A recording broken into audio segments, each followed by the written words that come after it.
Évangile de Jésus-Christ selon saint Jean. Au cours du dernier repas que Jésus prenait avec ses disciples, quand Judas fut sorti du cénacle, Jésus déclara : « Maintenant, le Fils de l'homme est glorifié, et Dieu est glorifié en lui. Si Dieu est glorifié en lui, Dieu aussi le glorifiera, et il le glorifiera bientôt. Petits enfants, c'est pour peu de temps encore que je suis avec vous. Je vous donne un commandement nouveau, c'est de vous aimer les uns les autres. Comme je vous ai aimé, vous aussi aimez-vous les uns les autres. À ceci, tous reconnaîtront que vous êtes mes disciples, si vous avez de l'amour les uns pour les autres. » Juste avant ce passage, avant la fête de la Pâque, Jésus vient de partager avec ses disciples ce qui sera en fait son dernier repas. Et ce repas chez Jean est adossé à l'épisode du lavement des pieds. Puis, intervient un bref échange entre Jésus et quelques-uns des disciples qui nous informent de la trahison imminente de Judas.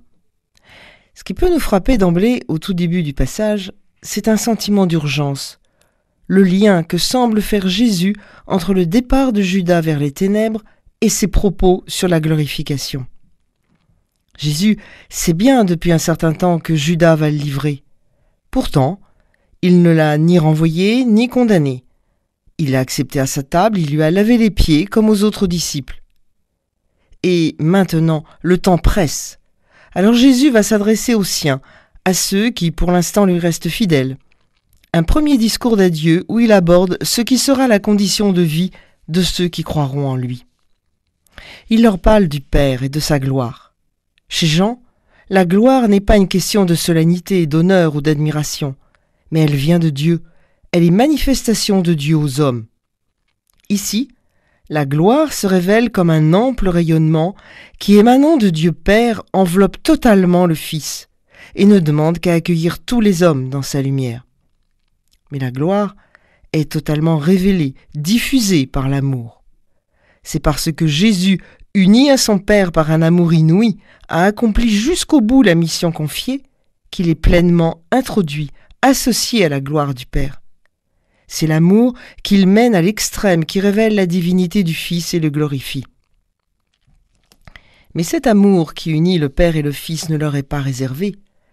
Il est la condition, la nouvelle manière de vivre que Jésus est venu transmettre aux hommes pour qu'à leur tour, ils s'en saisissent et soient un jour glorifiés. Je vous donne un commandement nouveau, aimez-vous les uns les autres. Commandement nouveau parce que dans la vérité de son accomplissement, il va au-delà de tout ce que la loi avait pu mettre en œuvre pour permettre aux hommes de vivre ensemble. C'est l'exigence pour entrer dans le royaume. On voit ce que cela requiert comme humilité, volonté de service, qui peuvent aller jusqu'à l'obligation de mourir pour les autres.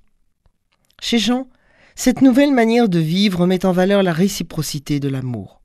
C'est l'amour fraternel, l'amour que vous aurez les uns pour les autres, qui est le signe par excellence de la présence de l'amour de Dieu dans la vie des hommes. C'est cet amour vécu à la manière de Jésus qui fonde la possibilité même de l'amour fraternel et l'édification mutuelle.